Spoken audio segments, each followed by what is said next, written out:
that little patch of grass that I followed, and what looks kind of like a road comes through here. I had to go up above it, get around the brush. But this is that excavation that shows up on the Hill Shade map. It is a big hole in the ground. Not sure what it's for. Looks like some metal down there. Man, look at these trees here. There's 1, 2, 3, 4, 5, 6, 7, 8 big bay laurels growing right there. Wow, look at that. They're just totally covering this place. You can see that on the aerial imagery. There's a big green circle. That's what shows up, is the dark green bay laurel leaves. So yeah, I've been trying to get to this excavation mark for several years. I've been trying to come from over there. That's where the old road, the ridge road, comes up and then comes onto the bench. And I think that road runs right across here, but it's so overgrown over there, you just cannot make any progress. You can't even see the road. It's just completely covered. And yeah, there was a whole big pile of barbed wire up there. I thought it was some vines, and I got into it, got my feet tangled up in it, and I was like, oh, that's barbed wire. But yeah, I've seen this on the map since I first got the Hill Shade map working. I think I tried to get up here in 21, 22, 23, 24. I finally figured out how to get here. It's still not easy going this way. I might go back down this way, because that goes down along the top of the slide. Because anything from here over to here is just solid brush. Okay, yeah, just came to the other side of that big pit. This shows up on the topo map. There's one of the gullies that runs down and drops off into that slide. I think is right over here. And you probably can't get past that point, because you can see how brushy it gets up here. Just any place up this direction. Definitely some sheet metal and rusty metal down here.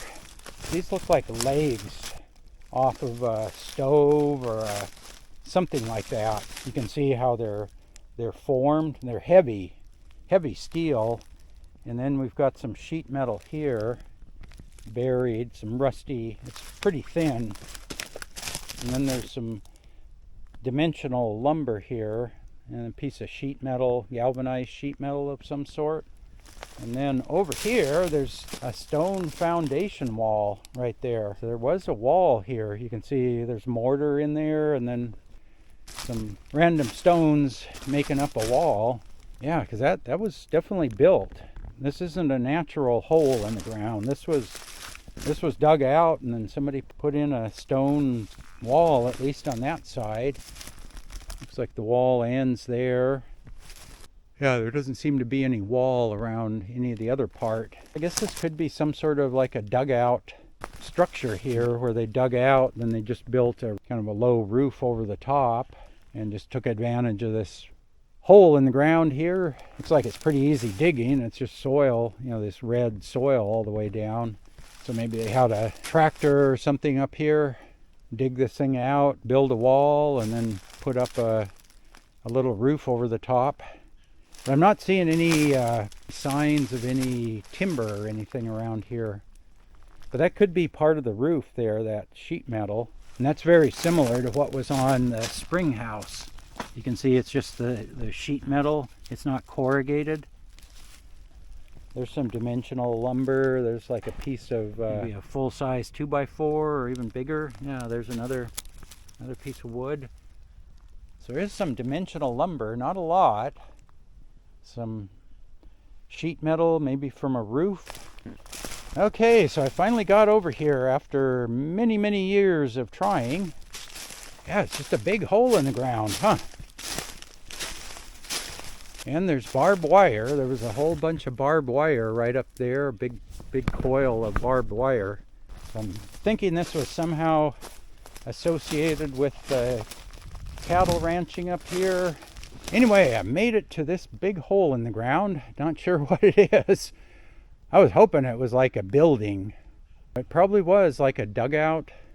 They probably just had like a low you know, a roof that came up to a peak and then just had the roof with the walls were the dirt.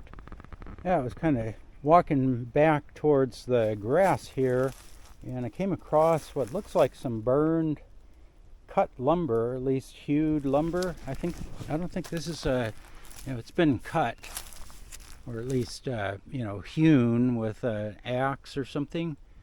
An old pull tab beer can. There's some shotgun shells. A lot of broken glass around here too. So yeah, maybe this was some of the timbers off of that building. Maybe they hauled them off here, and then, or they burned and then they just hauled them off here to the side and dumped them in the brush. I got to try to figure out how to get back to the grass. So I headed off this direction and got into some really bad brush here. So I've got to find my way back over to the grassy meadow. I think that's the only way to get in here and get out. Yeah, anyway, I assume this is maybe part of that. Like these could have been the roof beams, and maybe the thing burned and then they came in and just hauled the debris out of the pit and threw them over here. This isn't too far away. It almost looked like a road coming through here.